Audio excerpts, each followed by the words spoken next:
everybody? So once again, Jimmy Bad, the Drip King, and I'm here with the Wrestlebuddy RAW Recap. And I'm going to give it to you quick, so let's jump right into it. The big story here, Brock Lesnar walking into day one and just stealing the WWE title from my man Big E. What were they going to do with it? Well, they didn't waste no time, because Brock kicked the show off with his advocate, Paul Heyman. Got about a 20-minute promo here where Paul Heyman just runs down the opponents for tonight's #1 contender match. He says Seth Rollins and Kevin Owens, they're a great team, but Seth Rollins is no visionary. And if Paul was to say anything, he said he envisions Becky leaving him because he's so bad. And who is she gonna leave him for? Well, not Kevin Owens, because he's just as bad, and that's what it was. It was better than what I just said, because I'm not Paul Heyman. Then he goes to Bobby Lashley and he says, Bobby Lashley's a formidable opponent. Brock's never met him, and the only 2 times he has met him, Bobby had to attack him from behind. Well, if he wins tonight, he got to face him face to face, and that's a whole other monster. Brock welcomes it. He wants to destroy Bobby. You could see it. After that, Big Paul Heyman, he goes to Big E. He says, he puts over Big E big time, and he says it would be an honor to give him the rematch and face him. He's gonna lose, but it would be an honor to give him the rematch. I gave you the quick rundown. Paul Heyman, he just lays it out. 20 good minutes. You got some good lines from Brock in there too. He said, I want to thank Roman Reigns. Get well soon, buddy. That's cold-blooded. And then he follows that up with South Carolina. Acknowledge me. Cold-blooded. Brock, babyface Brock, I think we all know by this time, is phenomenal, and he did it again tonight. It was good. Him and Paul Heyman working together is kind of weird, because Paul Heyman still got that heelish style to him, and Brock is babyface, and it's a good dynamic. And the story is clearly far from dumb, because we got Paul Heyman over there, you got Brock calling Roman out, and we'll get more of that at the end of the show. But good segment, worth your attention. After that, we go to the back, and we got RK Bro doing a little hip-hop segment, feeding off the Migos thing from day one. RK Bro, Riddle, he's in a chain. He's trying to copy Drip King, you know what it is. He got the shades trying to copy the Drip King, you know what it is. And Randy's like, no Riddle. And he's taking the stuff. And there's a Chicka Slim Shady reference in there at one point. And then Randy says something, and he goes, who? What? They did the thing. It was good. It was more of the RK Bro stuff. If you like it, you're gonna like it. If you don't like it, you're not gonna like it. That's all it is. That's what RK Bro is at this point. Still probably my favorite part of the show, but I get the people that don't like it. You don't like fun. Anyway, after that we go to the ring, and they're taking on Alpha Academy in a non-title match, so I think we know where this one's heading. Alpha Academy attacks him before, really takes it to Riddle. Come back from the commercial break, and the match is going on. They're working over Riddle. Randy don't even get the hot tag in. If Randy don't get the hot tag, you know it's done with. And it ends when they took out Randy on the outside. Otis comes back in. Riddle goes and tries to hit him with the RKO, and Otis just picks him up. It's phenomenal. The way he just picks him up right in the middle of the RKO, holds him, and then turns it into his power slam. Phenomenal. I've been telling you, Otis is awesome. I love him as a heel, and he got the 1, 2, 3 here, so you know what that means. It's gonna be Alpha Academy, RK Bro, probably the Royal Rumble for the tag titles. I'm not mad at that, and I really hope this Alpha Academy takes away from it, because Gable's awesome, Otis is awesome. They're a great team. They're a good tag team, and they're new. We haven't seen them with the tag belts yet, so it would be awesome. Otis has been needing them tag belts since way back when, so it's about time. Put him on Otis. Put it on Gable. Pull the trigger. And then we got Randy and Riddle. They could go on their thing to do their little feud. Pull the trigger. That's what I'm saying. It's going to be good. Everything about this is good. The match was worth your time, and the stuff that's going to happen at the end of this little feud will be fun. So, run it. After that, we got a Lashley interview in the back. He ain't saying nothing. MVP, he wisecracks something, and then at the end, Lashley's like, Brock Lesnar fears me. Walks off. That's what it was. I told you what it was. You ain't gotta watch it. Very intense though. I'm not gonna lie. Bobby did a good job. But that's it. All it is. From there, we get an almost hype video, and it showcases the split between him and AJ. It's a good video, a little long, but I guess they're trying to fill some time. It is a 3-hour show. And they'll be facing each other later in the night, so that makes sense to have that hype video in there just to give people a glimpse as to why they're fighting tonight. Good stuff. After that, we get a Tamina and Zazawa team up against Reggie and Dana Brooke for the 24/7 title, I think is how they said this, in a mixed. I don't know what they were thinking. The match was what you'd expect from a 24/7 title match. Reggie got the win when he pinned Zazawa after Tamina hit Zazawa after Zazawa kicked Tamina on accident, and that was the match. That was it. That's literally it. Skip it. It ain't worth your time. I don't even care if you like the 24/7 stuff. It ain't worth your time. Skip it. But here comes Becky Lynch to save the show from that disaster. The 24/7 thing is the worst part of the show. I'll just say that out there right now. But Becky, here she comes, bring the hype back into the crowd. She starts to talk about nobody could beat me. I'm a work of art. I'm like a Van Gogh painting, Vincent Van Gogh. Becky doing her thing. If you like Becky promos, if you don't like Becky promos, watch it anyway, because she's one of the best at it, hands down. I don't care what you say, and it's worth the time. In the middle of this, she starts going after Liv, and then Liv comes out. Yada yada yada. More of the Liv promos we've been getting that are just not hitting the mark for me. And then before she could get her point across, out comes Bianca, just whipping her head, whoop, coming down. She said, "All right, little lady, I stepped aside so you had your moment, but you failed to capitalize on it. Now I'm back to take what's mine." And then Becky starts running them both down. Liv tries to do a shot, it fails miserably, and then Bianca and Liv attack Becky, throw her out of the ring. Then those two start going at it. Bianca gets the upper hand, goes to do the KOD. In comes Becky, she takes out Bianca. Liv flies out. Becky stands tall, like she should, because she is the man. She is the Vincent Van Gogh. We're going to a triple threat there somehow. I believe, that's my opinion. I think we're going to a triple threat. They go after this. They talk about this match a little bit more in a minute, but I don't care what happens there. I think the triple threat's happening in the Royal Rumble.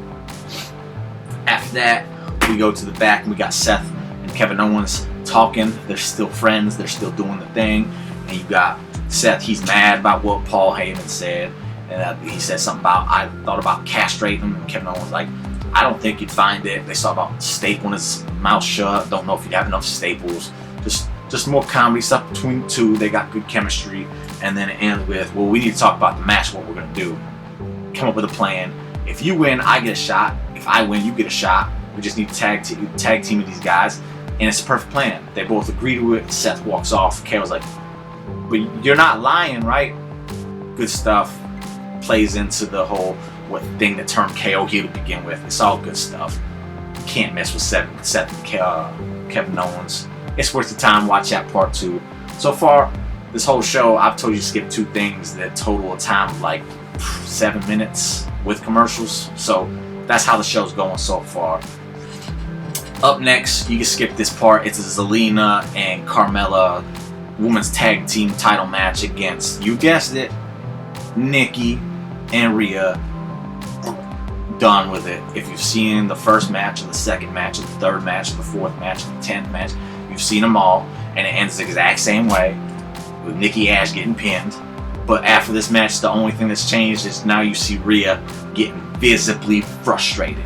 So my theory was that Nikki was going to turn. Looks like Rhea might be the one to turn on her. We'll see what happens, but at least we're seeing that it's about to break apart, and they can move away from this. And then hopefully when they move away from this, they can take those women's tag team titles and just throw them away, because they're doo-doo. They do nothing for the show. They do nothing for the women's division. They don't promote them. They don't push them. They don't do nothing with them. They get a tag team and they end up breaking it up faster than they do the men's division. It's terrible. Just get rid of them and just focus on the ones in NXT, because they do it better anyway. After that, though, we get a Street Profits promo in the back, hyping up their match. They come out, they're taking on Apollo and Aziz. Pretty quick match. Montez, he jumps to the heavens and comes down with a frog splash, because that's what he does. Insane height. And they get the 1, 2, 3. You would have guessed that. Street Profits, they're in limbo right now. They just lost the tag title match. Or no, they won. Yeah, they just lost the tag title match. So it's like, where are they at now? We don't know. Still kind of hitting towards the heel turn. I think that'd be good for them. We'll see what happens. Up next, we get a Damien Priest promo, and he's talking about the match with Ziggler, in which he's defending the United States title. And what I like about this is if he gets counted out or if he gets DQ'd, he loses his title. What that means is the past 2 matches have actually meant something that everyone was complaining about. We got story. First week, he gets counted out. Second week, he gets DQ'd. So this week, it's like, hey, you can't do either one of those. You need to keep yourself in check, and you need to win this match, or else you lose your title. That's story. Whether you want to admit it or not, it's story. So we got a good match, and you saw Damien Priest play into that, fighting against the Damien thing coming out, and Ziggler did a fantastic job of trying to get it out of him. Bobby Fish came out, and he tried to do the same. Damien Priest kept just fighting back, fighting out of it. He looked real strong. He took 2 zigzags and still managed to find a way to get the victory. 1, 2, 3 over Ziggler, which is good. Priest is now back on the track of being built again. This little hiccup he's had with the stuff. The Jekyll and Hyde thing needs to stop, but at least he won, and he won convincingly, and there was a reason for the other things. There's story happening here. There's character development happening, and I expect Damien Priest to ride right into WrestleMania with that United States title, looking strong as he has the past since he got there. Enough of that though. We go back. We got Doudrop, and she is mad. She's like, "Why is Liv and Bianca getting another chance? They keep losing to Becky, and they keep getting another chance. Where's my chance? Hold up, Doudrop. You ain't won nothing. Not your fault. I know, booking, but." This doesn't make sense because you haven't won anything, so you can't be just going into main and stuff. But they entertained her, and they said, all right, next week we got Liv Morgan, Bianca Belair versus Doudrop. Winner is #1 contender for Becky's title. That's going to be a fun match. It's going to be good. I really hope Doudrop gets this because I don't want to see Liv against Becky anymore, and I want them to save Bianca for something big at WrestleMania. So Doudrop's a good filler in here, and it would be a fresh matchup for Becky. Enough of that though. Doudrop was happy. She's like, I like that, and she leaves. Adam Pearce and Sonya Deville make the match next week. It's gonna be good. Then from there, we got Austin Theory and Vince McMahon segment in the back again. Much better than last week's. I didn't see last week's, but apparently it was terrible. You can understand Vince, but you can understand Vince this week. Austin interrupts him. He says sorry. Vince says, don't say sorry. Austin's like, sorry. Wait, no, I didn't mean to interrupt you. Vince says, yes, you did mean to interrupt me. Everyone says they don't mean to interrupt me, but they really do mean to interrupt me, or else they wouldn't do it. Weird stuff. Don't get it. It ended. Austin asked for a rematch against Finn. He says, you lost, but I do like what you did when you attacked him afterwards. I'm going to put you in the Rumble, and if you win the Rumble, you go to WrestleMania. We know this. It's weird. This whole segment was just weird, and I feel bad for Austin Theory at this point because it started off nice and it started off like it was promising. Now it's just weird, and the whole production of it is too. They do like close-ups of Vince's face, maybe so we can hear him more. I don't know. It's just weird. But just put Austin Theory in the ring and let him do what he does. Let his character just grow without Vince McMahon at this point. Don't need it. But it is what it is. And then after that, we get a Miz and Maurice coming down to do a promo. Of babbling. Don't, unless you're a diehard Miz fan, a diehard Maurice fan, diehard Edge fan, or diehard Beth Phoenix fan, there's no need to watch what happened because this was just babbling for way too long. I thought this segment lasted as long as the Paul Heyman one did, but I was not entertained in the least bit. Maurice said something like, if Beth was here, I'd punch her in the face. So clearly that's when Beth comes out, and Edge comes out with her. And then Edge's insults weren't even good. This is Edge after Edge's worst match since his return. He gives us his worst promo since his return. He needs to just get away from Miz completely. But they set up the match, mixed tag, of course. Edge and Beth, Miz and Maurice. I don't know when the match is happening. I don't think they might have, but I was just that not interested. So Do it next week on Raw, get it over with, let them go on their separate ways. Because I like them both. They just, together, it doesn't, it's bad. Stop it. From there, though, we go to a Big E promo, and this might have been my favorite segment of the night outside of the main event. We'll get that in a minute. But Big E gave a promo, and it was real. The man delivered, it was heartfelt. It was short and it was sweet, and I just felt what he was saying. He made me a believer, and it made me want him to win tonight. I was pulling for the man solely based off of this promo, and I feel bad that he couldn't be doing things like that during his run, because it would have been so much better. But like I said, it was short. It's definitely still worth your time. It's a quick thing to watch, but you'll appreciate, you'll like it. Even if you're not a Big E fan, you'll like it. And then from there we go to the AJ and Omos match, and this one broke my heart because even if I'm not the biggest AJ Styles fan, we all know this man is one of the best in the world, and he got dominated. It is so sad to watch someone that we've watched for so long that is so good just get dominated. I think Omos looked pretty good. I don't think he's ready to be by himself yet, but he looked pretty good, and I feel like a lot of that had to do with AJ though. And again, he got dominated. He little offense, but it didn't even faze Omos, and it was a decisive victory. And it's just kind of weird to see AJ get taken out like that. And then the feud it's dead, I guess. I don't know. Where would you even go from that? AJ has no reason to even further chase this. You just got your ass whooped. Be done with it. Go find something else to do. Don't mess with that big man, because he gonna mess you up. But that's what it was. And if you want to watch Omos dominate someone, you can watch it. If you don't want to watch AJ get dominated, then don't. Because it did. I felt it a little bit. But have no fear, because the main event was next, and it totally made up for it because it was a fantastic match. We got the Fatal 4-Way that we were supposed to get at day one. They probably amped it up a little bit to make up for the fact that they got overshadowed by Brock on Saturday. But it was fantastic. I'm not going to give away too much. My favorite spot, clearly, Big E and Bobby Lashley get tired of Seth and KO teaming up, so they start teaming up. They chase him up the steps to the concession area. They start beating him up. Then you ended up having, they go to commercial break. They come back. Seth, Big E, and Bobby, they're fighting like in the hallway where the tunnel is. And the next thing you know, here comes Kevin Owens with a flip onto all of them. Big E took a leg right to the head. He took the brunt of the whole thing. It was fantastic. It was awesome. And then from there, the match just continued to be awesome. It's definitely worth your time. It was just fantastic. The main event at day one was awesome up until the ending. Personal opinion, Brock should have been the winner, but it is what it is. That's the way she goes. This match I liked 10 times more, and it has nothing to do with the fact that Brock didn't win. It was just better. We had more time. We got to see some things unfold. And Seth and Kevin Owens working together is just so good.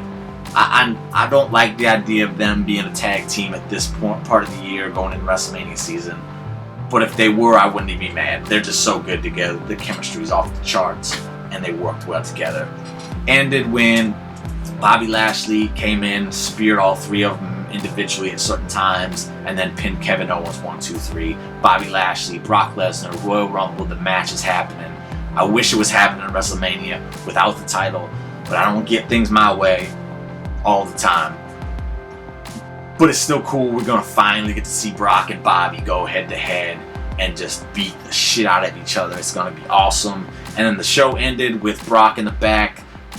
Dude, I don't know what his name is. He comes up, says, "Hey Brock, you got anything to say?" He goes, "Yeah, tell Roman I'll see him on Friday." That's the show. So it's interesting to see where they're going. I'm not gonna lie.